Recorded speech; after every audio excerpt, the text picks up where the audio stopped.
One of the things you need to do in your life at some point is push yourself farther than you can go. So you kind of push yourself past the point of exhaustion. You think, oh, that's good.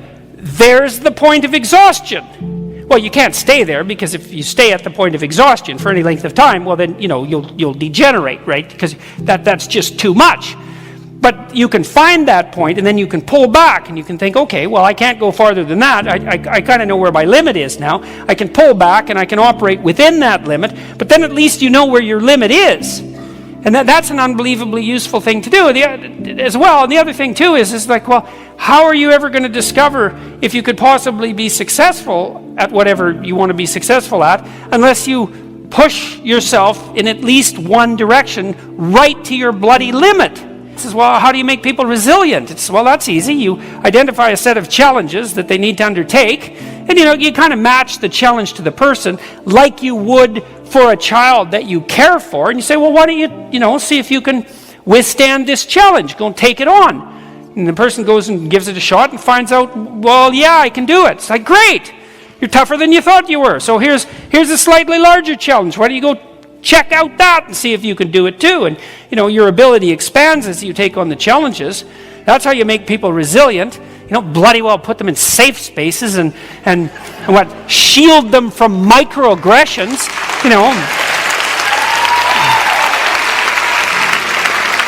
I think you only do that if you want to make people weak enough, so that you can make them weak enough so that your ideological, what would you call it? The ideological formulation of victimization and oppression can find a ready target. So you take university students, that's it. You make them as weak as possible and as frightened and timid as they can be, and then they're hungry consumers of your pathological ideology.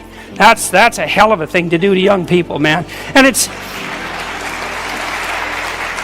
so interesting, because it is exactly the opposite of what you will do with people if you're a clinician who's properly trained and you want to help people become stronger.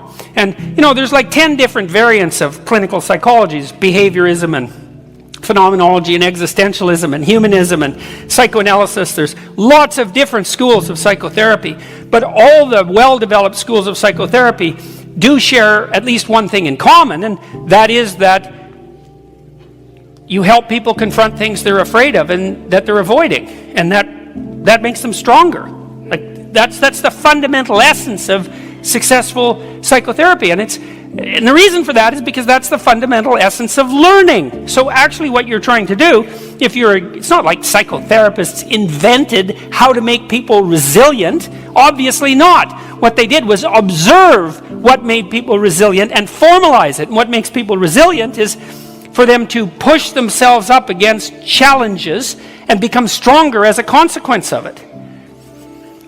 You know how it is when something's up and you don't want to think about it? Christ, that's probably, sometimes that's your whole life. It's like, God, something's up. I don't want to think about it.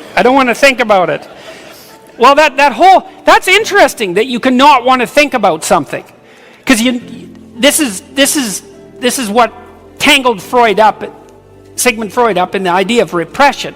Because he kind of thought that you knew what it was that you didn't think about, and then you decided that you weren't going to think about it, which is very paradoxical, because then you have to know and not know at the same time. And that isn't actually how it works. It's more complicated than that. Let's say that you come home from work and you're in a bad mood, and that happens, right? And your wife or your husband or your child or your dog does something that's minor league annoying, and you get all upset about it. And your wife or your kid might say, well, what's up with you? Particularly your wife is likely to say that, or your husband. What's up with you? Like, you're overreacting. I'm not overreacting. It's like, well, you're crabby about something. I'm not crabby about anything. It's like, yeah, you are. Well, what are you crabby about? Well, you don't know. Well, this is an interesting thing, that something can upset you, and you actually don't know what it is. And then, if you're fortunate, the person that you're with will torture you a bunch and make you figure out what you're crabby about. And you won't be happy about that, and sometimes that'll actually result in tears, even when you realize what it is that that's upsetting you, and who the hell wants to go through that? Nobody. And so, you just avoid that. But it's not a good idea. What you want to do is you want to take what you're upset about. This is partly what you do in psychotherapy. So people come to you as a therapist and they're upset. And you want to figure out what they're upset about. And so you say, well, what might you be upset about? And then they guess. And it's like, I like to think about it as laying cards, like maybe the person's got two decks of cards in their hand, and they're laying all the cards out on the table. That's a metaphor. You lay your cards out on the table. And so that's what you do with someone. A person comes to therapy because things aren't going for them the way that they would like them to go, because otherwise why would they be there? But it isn't necessarily obvious why. And so what you have to do is listen a bunch. It's like, well, what's your problem? What do you think your problem is? Well, I don't really know, but I'm not happy. Well, what might your problem be? Let's guess at it, stupidly. Wander around a bit. It's like doing a bad first draft. It's the same thing. Well, maybe it's this. I might be upset about this, or I might be upset about this, or I might be upset about what happened to me when I was a kid, or I'm upset at work, or I'm not happy with my kids, or I'm not happy with my wife, or I'm not happy with myself, or there's all sorts of reasons you might be upset. And what you find if you do that with people, you let them wander through the domain of being upset, is that they come out with 30 things they might be upset about, but almost right away they can figure out that 15 of those things or 20 of those things are irrelevant. They can take them off the table. But they can't take them off the table till they've laid them on the table, till they've walked through it. And that's part of that. That's part of the process by which emotion becomes articulated. Because your emotions will signal to you that something's wrong, but they won't tell you why. Because emotions aren't very high resolution. So you're crabby, because maybe your boss made an offhand comment 2 weeks ago, and some part of you thinks that maybe a promotion that you deserved is now not in the works. But you didn't even really notice that. It got you. It wasn't the response you wanted from your boss.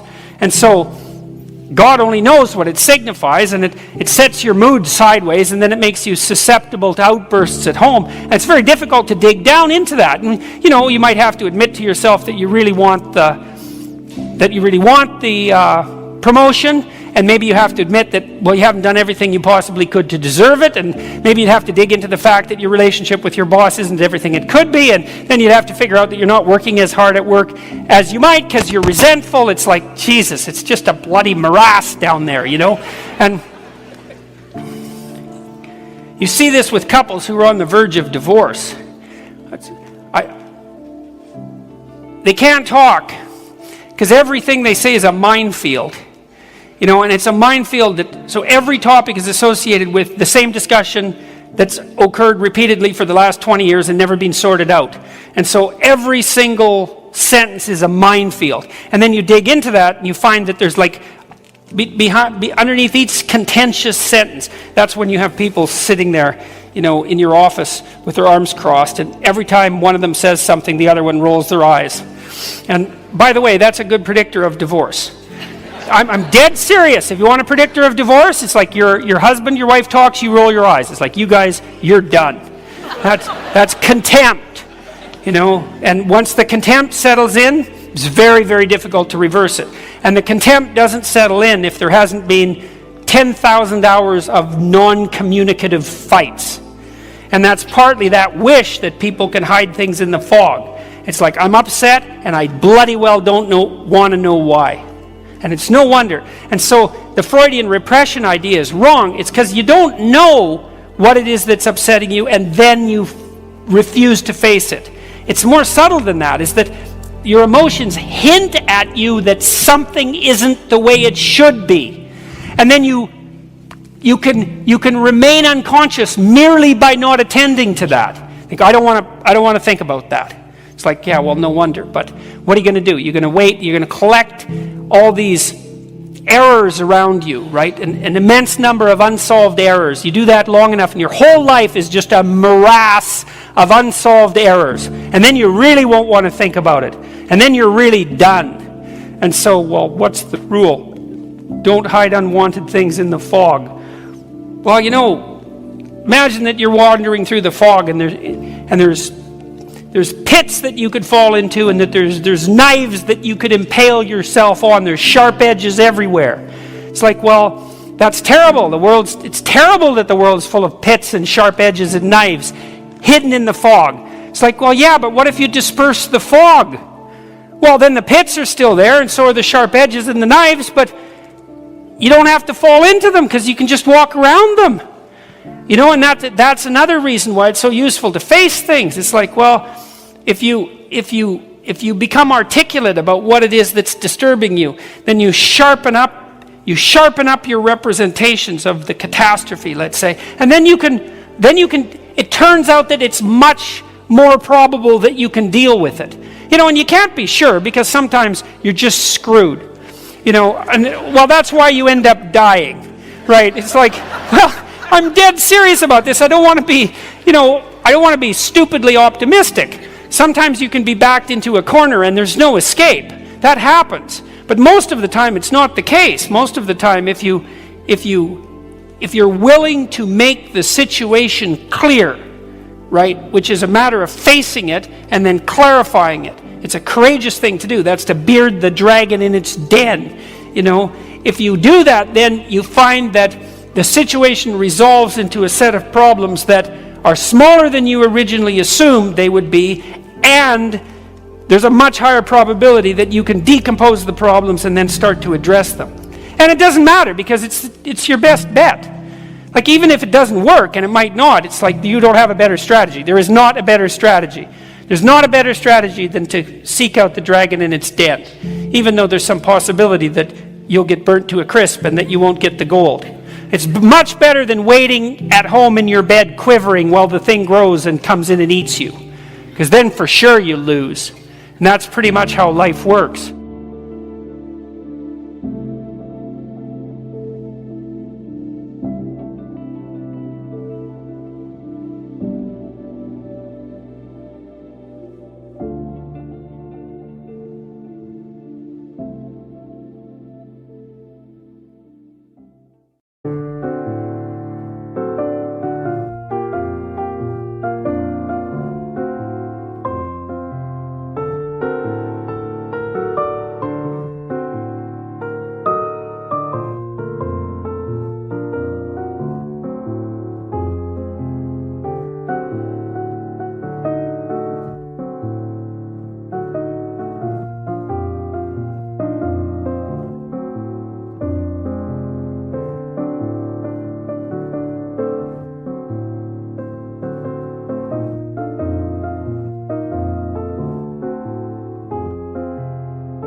Anh hay mơ mộng mình thứ xa xôi, không màng về tình ái muôn nơi, sống cho là trọn kiếp đây thôi, đâu quan tâm gì chuyện đời.